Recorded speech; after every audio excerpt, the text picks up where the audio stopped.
no matter what, and he did that last night. President Trump level set with the American people on the economy and exposed how badly Joe Biden screwed it up by causing the worst inflation crisis in 4 decades. President Trump was honest about where we are while making clear that help is on the way. As the president declared last night, he will make America affordable again. Last night, you also saw who motivates the president to work so hard. Everyday Americans who President Trump shined a spotlight on last night in his speech. From Mark Fogel, who President Trump was finally able to reunite with his family and his beautiful 95-year-old mother after being detained in Russia, to Peyton McNabb, whose heart-wrenching story motivated President Trump to end men in women's sports, and to Allison and Lauren Phillips, the mother and daughter and sister of Laken Riley, who President Trump honored by signing the Laken Riley Act to ensure her name will live on forever. In other amazing and surprise moments, President Trump honored the life of Jocelyn Nungare, who was brutally murdered by illegal alien gang members. He ensured Jocelyn will never be forgotten by renaming a national wildlife refuge in her home state of Texas to honor her life. And in one of the greatest surprise moments of the night, DJ Daniel, an incredible 13-year-old boy who is beating brain cancer, saw his dreams fulfilled by President Trump when he was made an honorary Secret Service agent. And finally, after nearly 4 years, President Trump delivered justice for the families of the 13 American heroes who were killed at Abbey Gate in the Biden-botched Afghanistan withdrawal, which was one of the worst humiliations in the history of our country. President Trump announced that we have detained Mohammed Sharifullah, the monster who was responsible for that horrific attack, and he was delivered to Dulles Airfield earlier this morning. On his first day in office, President Trump's national security team across the federal government prioritized intelligence gathering to locate this evil individual. President Trump's team shared intelligence with regional partners such as Pakistan, who helped identify this monster in the borderland area late last month. Mohammed confessed to his crimes related to Abbey Gate and other attacks in Russia and Iran as well to the Pakistanis. And U.S. law enforcement officers traveled to Pakistan over the weekend, where he again confessed his crimes to the FBI. As President Trump said last night, this killer will now face the swift sword of American justice for these atrocities right here on United States soil. Joe Biden was responsible for this botched withdrawal, and he had 3 years to find this evil terrorist, and he didn't even try to get the job done. But President Trump campaigned on behalf of and grew very close to the Gold Star families. He promised them accountability, and last night he kept his promise. He spoke to those Gold Star families yesterday ahead of his speech in an incredibly heartwarming call to share this incredible news. And as President Trump asked in his speech last night, how could anyone possibly be opposed to any of this action that he is taking? Well, apparently, the modern-day Democrat Party could. The behavior of Democrats last night was completely disgraceful and demonstrated how severely out of touch they are with the American public. It was the most shameful moment in the history of presidential addresses in that beautiful chamber. In what was supposed to be a unifying moment for our country, Democrat members of Congress instead screamed at the President of the United States, who was just overwhelmingly reelected by their constituents, walked out of the chamber, and worst of all, they disrespected the American people. Democrats didn't stand to keep men out of women's sports. They couldn't even clap for a girl who got her head smashed in by a man on a volleyball court. Democrats didn't stand for an innocent and beautiful child who is surviving brain cancer. They opposed eliminating taxes on tips and Social Security. They didn't stand in favor of cutting taxes for hardworking Americans. They couldn't even clap for 2 mothers whose daughters were killed by illegal aliens. One of the only things that could get Democrats off their feet last night was cheering for Ukraine, not for America. Last night was a very clarifying moment for our country.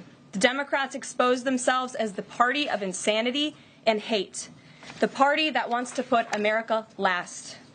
They've allowed their Trump derangement syndrome to stop them from celebrating America and our people, and we will not allow them to forget that. And it's not just the Democrat Party. The mainstream media still doesn't get it. Last night, MSNBC's Nicole Wallace disgustingly looped in a 13-year-old boy with brain cancer into an attack on the president over January 6th. And CNN's first chyron out of the speech called it divisive. President Trump wasn't divisive. The Democrats were. And CNN was proven wrong by their own viewers, 69% of whom, in a post-speech poll, said they had a positive reaction to the president's speech. It's sad and frankly pathetic that Democrats and liberals in the legacy media continue to allow their hatred for the president to override their love for our country. But nevertheless, the president will continue to unify this nation through policies that are grounded in common sense and that uplift all Americans. We have an individual in our new media seat today, Mary Margaret Olohan, who is the Daily Wire's first ever White House correspondent. Congratulations, Mary Margaret. The Daily Wire was founded 10 years ago by Ben Shapiro. The Daily Wire now has over 1 million paid subscribers, a monthly network reach of 138 million, and has evolved into a leading conservative multimedia giant. They are now the 5th largest podcast network in the world and home to some of the top-ranked shows. With that, I will take your questions, and Mary Margaret, why don't you kick us off? Thank you so much, Karoline. It's great to be here. Thanks. So I had 2 questions, if that's okay. The first Sure. on last night and the second on Maine. You talked about behavior from Democrat lawmakers, a lot of disruptions, and I just wanted to kind of go back to that. We saw Democrat lawmakers not stand for Laken Riley, for Peyton McNabb, for the son of a slain police officer and 13-year-old cancer survivor. What are the optics of that nationally, just in terms of not just the people who were in the room last night, but across the nation? And also, was President Trump expecting this type of behavior when he was crafting his speech? So I gave a quote to one of the media outlets in this room yesterday that Democrats behaving like children would be the least surprising thing of the night. And unfortunately, that quote did turn out to be true. I think the president and everyone, frankly, was surprised by the Democrats refusing to stand for not the president's policies, because, frankly, we expected that, but for the everyday Americans who President Trump was shining a light on their stories. Mark Fogel, for instance, an American school teacher who was detained by the Russians. President Trump freed him. If Joe Biden had done that, they all would have been on their feet. But because of it came from President Trump, they weren't. So we think it's very sad. But we're very proud of the president today. And the American people are the people that this president cares about most. And the reviews are in, and everybody loved his speech. Thank you. And then on Maine, we know that the governor of Maine has really pushed back against the president's executive order saying that boys should not be in girls' sports. I spoke with a lawmaker from Maine this morning who told me she'd been censured by state lawmakers for calling a man and speaking up on this. What is the next move for the White House in this battle to protect the integrity of women's sports? Yeah, well, the Department of Education has sued the state of Maine. As you know, there's ongoing litigation. The president has made a commitment to ensure that states are being held accountable if they continue to allow men in women's sports, which he believes is an egregious violation of taxpayer dollars. And so that fight continues, and the president won't back down. Again, this is a common sense policy. 80% of the American people, including more than 60% of Democrats, do not want men in women's sports. So the president will stand by this commitment. Thank you. Gabe, good to see you in here. Good to see you, Karoline. A couple questions. One, can you confirm that the president held talks with the big 3 automakers today, speaking about potentially delaying tariffs? I can confirm, and I'm glad that you asked, because the president sent me out here with a statement directly from him on this. I saw it was reported earlier today by Bloomberg News, and he wanted me to share this with all of you. We spoke with the big 3 auto dealers. We are going to give a 1-month exemption on any autos coming through USMCA. Reciprocal tariffs will still go into effect on April 2nd, but at the request of the companies associated with USMCA, the president is giving them an exemption for 1 month so they are not at an economic disadvantage. So the 3 companies that he spoke to are Stellantis, Ford, and General Motors. They requested the call, they made the ask, and the president is happy to do it. It's a 1-month exemption. And the president just posted on social media that he had spoken with Prime Minister Trudeau. He says he's not satisfied with what the Prime Minister has said when it comes to fentanyl, but less than 1%, as you know, less than 1% of the fentanyl seized last year was in the northern border. What else does Canada need to do? Well, the president did just put out a statement on his call with the governor, Justin Trudeau, as he calls him, of Canada, and he said that he was not pleased, as you said. He said it's not good enough. He told Prime Minister Justin Trudeau that directly. The call ended in a somewhat friendly manner, as the president said, but he's not going to stop standing up for the American people. And to answer your question directly, when it comes to fentanyl, for the last 4 years, unfortunately, our neighbors to the north and the south, Canada and Mexico, respectively, have allowed America to be a dumping ground, not just for illegal aliens, but for illegal, poisonous, deadly fentanyl, which is now the #1 killer of young people in this country aged 18 to 34.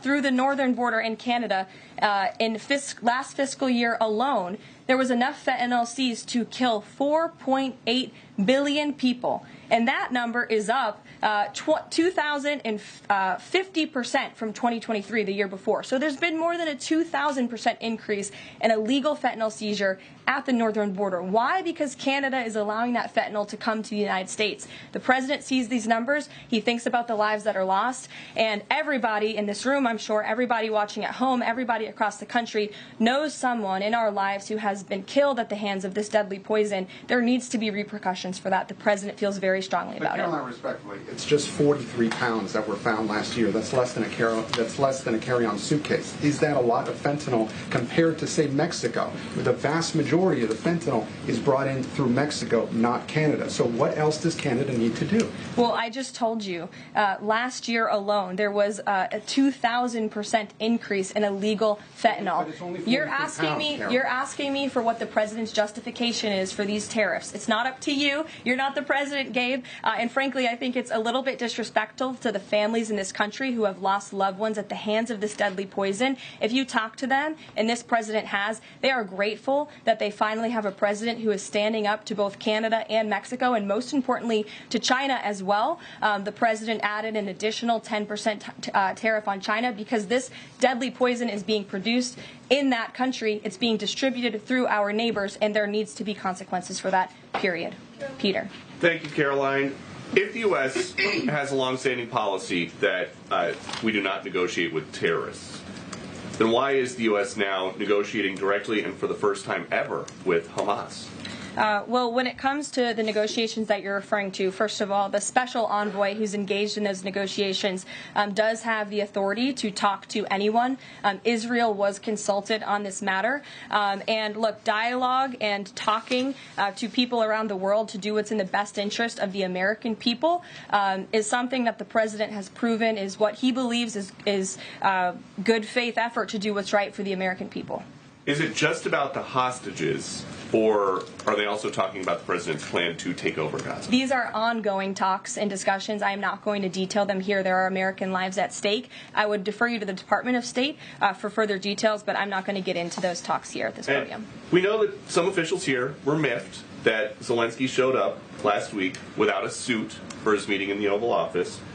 But Elon Musk never wears a suit in He there. did last night. So what is the dress code? Well, Elon Musk wore a suit last night. I'm sure you saw it. Was he spooked by the Zelensky getting kicked out? No, I don't think so. I'm just pointing out that he did wear a suit last night, and I think the president liked that very much, and he looked great. Speaking of the president, he just passed me a note while I'm standing here. He wanted me to hold this up. This is the poll that I cited, the CBS YouGov poll that shows that 76% of those who watched the president's speech last night approved of his speech. And so it goes to my earlier point that I made in my monologue about how incredibly sad it is that we have a modern-day Democrat Party who is so severely out of touch with the American public. This is a great poll. The ultimate poll, though, came on November 5th when the president won by an overwhelming margin that he spoke about last night. Democrats weren't happy to hear that either. Ouija. Thank you, Caroline. Back on tariffs, last night President Trump said there will be a little disturbance, but we're okay with that. Can you put a dollar figure amount on how much the average American family should expect to pay as this disturbance? And why should Americans be okay with that when so many are already struggling to pay the bills? Well, first of all, last night, the president told the truth. and he was realistic, and he level set with the American people. And I think, frankly, it's very refreshing, and everybody in this room should be very grateful that we have a president who tells the truth about the reality of the economic situation that we are in, unlike the previous president who lied to everybody's faces, saying inflation was transitory, saying it was under control, saying that the border was secure, when none of that was true. So the president is being frank and honest, and the American people elected this president to have monumental reform and change, including rebuilding our manufacturing base in this country, standing up to foreign nations who have been ripping off our country for decades, and that requires a little bit of disruption. That requires a lot of effort and work that this president is focused on doing. With that said, as the president said last night, his administration is wholeheartedly committed, of course, to ending the inflation nightmare caused by the Biden administration. Look at the deregulation efforts.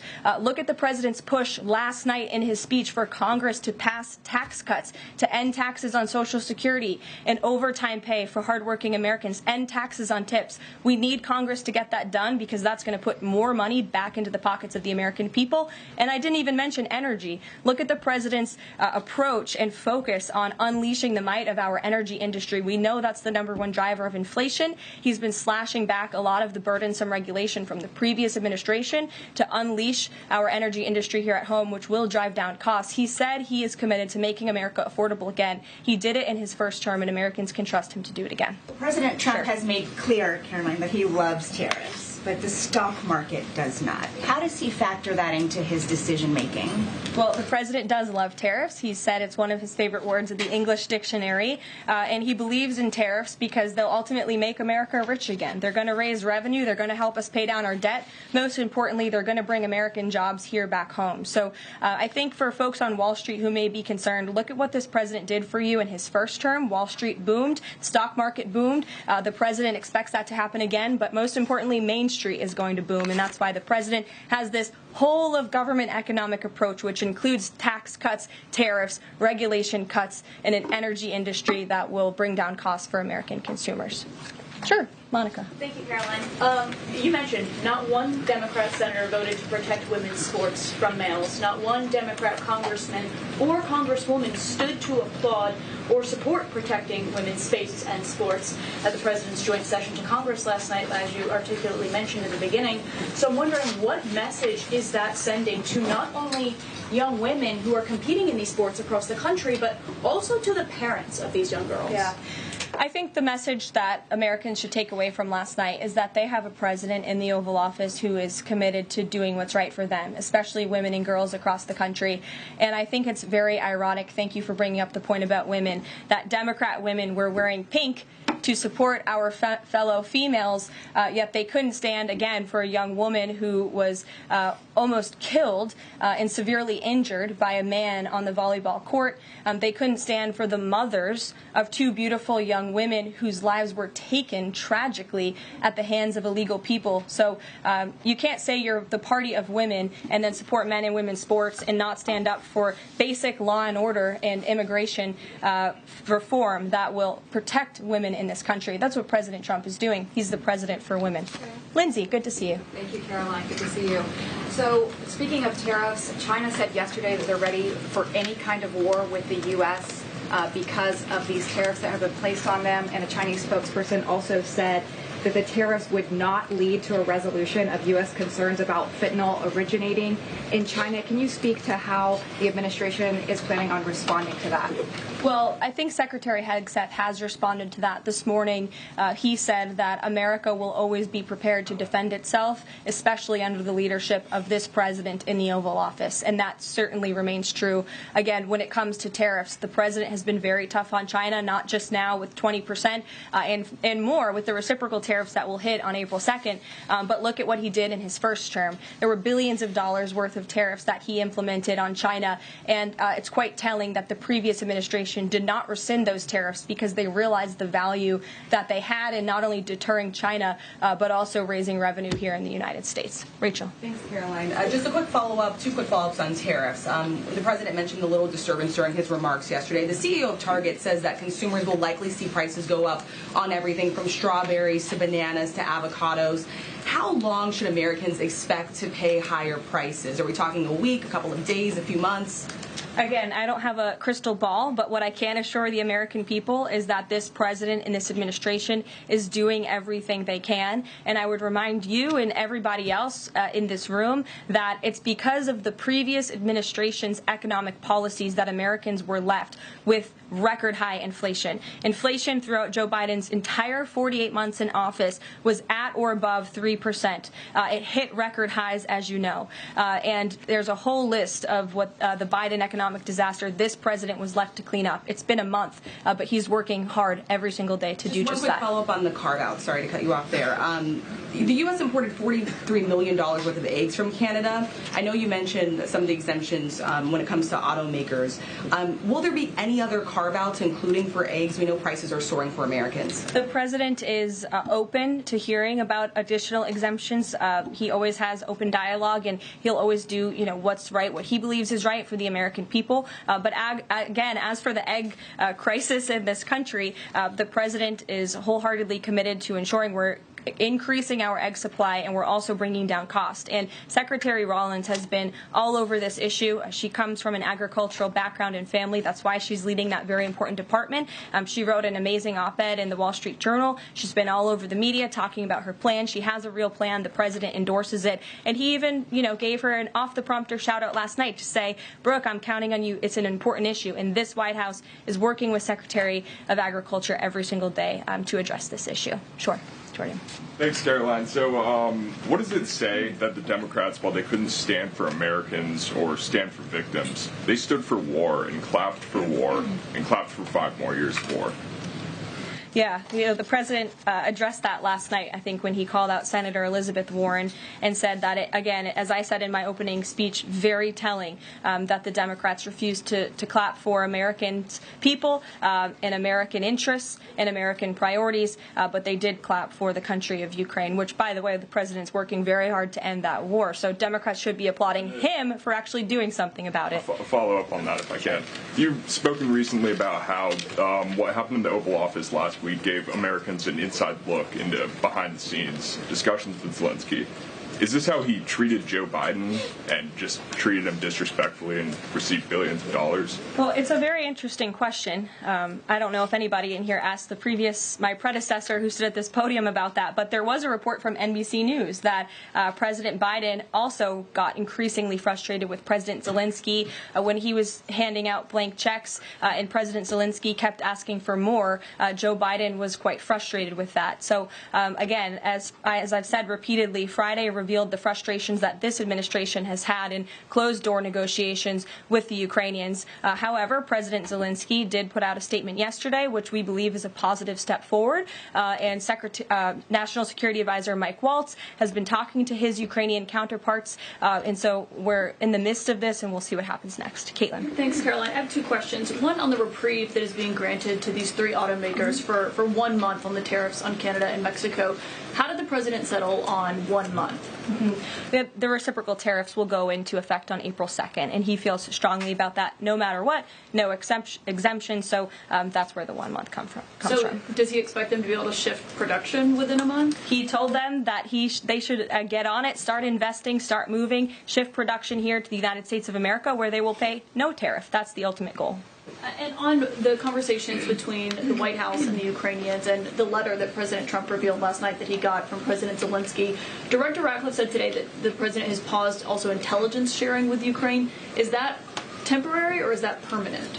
I believe what the National Security Council told me in regards to that was that they paused or they are reconsidering the funding for Ukraine, as you saw, the pause on the funding. As for intelligence matters, I would refer you to either the National Security Council or the CIA as well. But they're considering lifting or reinstating the military aid going to Ukraine, which they paused this Again, week. it's a pause for a review. Follow up on that. Sure. The president read parts of the letter that he received last night from President Zelensky. Can you give us a sense of when President Trump now plans to sign that minerals deal after receiving that letter? Those talks are happening as we speak. I just saw the National Security Advisor.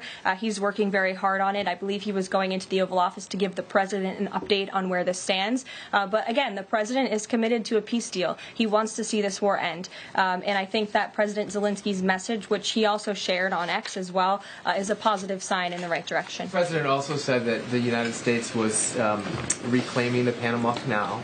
The president of Panama this morning, or at some point today, said that President Trump was lying.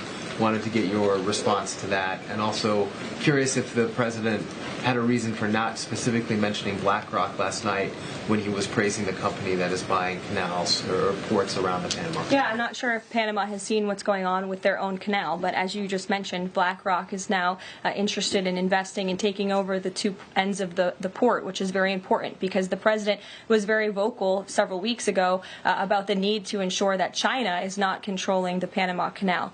This is a very important place for the United States of America. We also saw that the Panama Canal lifted fees on our U.S. naval ships that are going in and out of the canal. That's a win for the United States of America. And the president will continue to ensure that the Chinese government, the CCP, cannot be infiltrated in the Western Hemisphere, and certainly not in the Panama Canal, which is a very important place for our country. Dasha. The president continues to call the Prime Minister of Canada, Justin Trudeau, Governor of Canada. I'm curious what he means by that, and if there are any plans that are moving forward with trying to make Canada the 51st state. And I have a follow-up on the economy as well. Sure. Well, the president put that in his True Social account, or his True Social post earlier today. He feels strongly that it would be very beneficial for the Canadian people to be the 51st state of the United States. They wouldn't be paying for these tariffs. They'd have much lower taxes if they were part of our great country. Caroline, on the economy, you and I traveled the country during the campaign. This is an issue that so many voters decided to cast their ballots on, and they voted for President Trump. He has started to have that realistic conversation with the American people, that disturbance comment last night. But I'm curious if you can be real with Americans right now as all of these factors are playing out.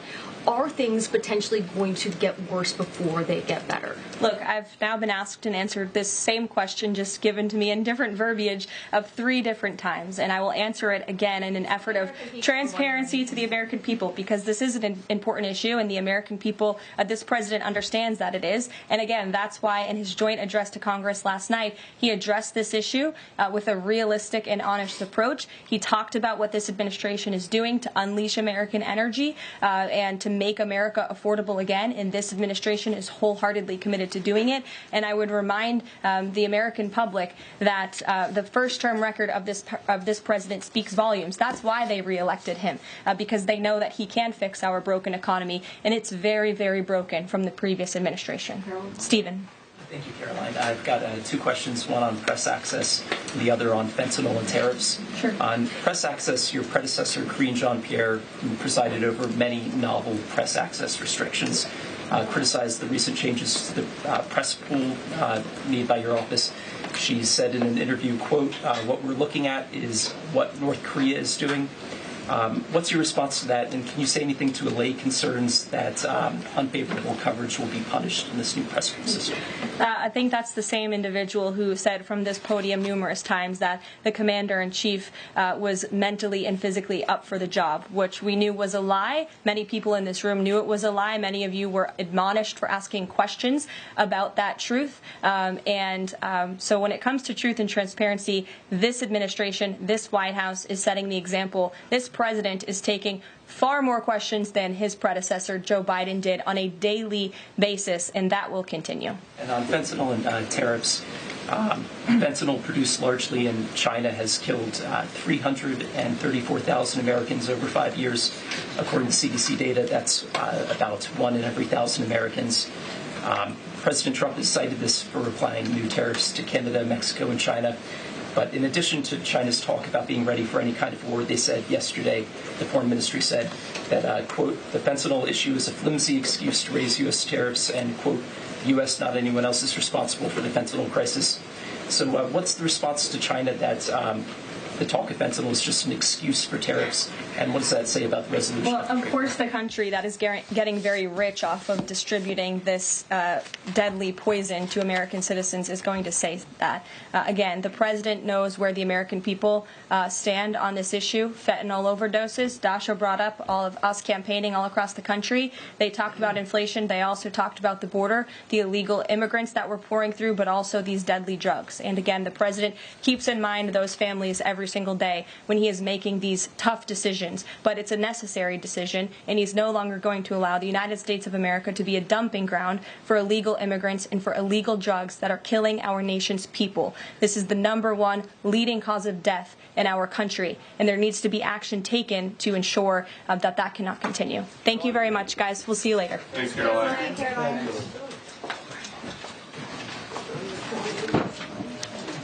Well, that was the White House Press Secretary Karoline Leavitt. She just wrapped up a press conference today following President Trump's first address to Congress since returning to office. As she pointed out, a CBS YouGov poll shows 76% of viewers approved of the joint address last night. Well, the White House reiterated the capture of the terrorist behind the Abbey Gate attack, which killed 13 U.S. troops, and highlighted Trump's tribute to Gold Star families and everyday Americans. The administration called out Democrats for refusing to applaud a 13-year-old cancer survivor last night and appeared unmoved by Trump's tribute to victims.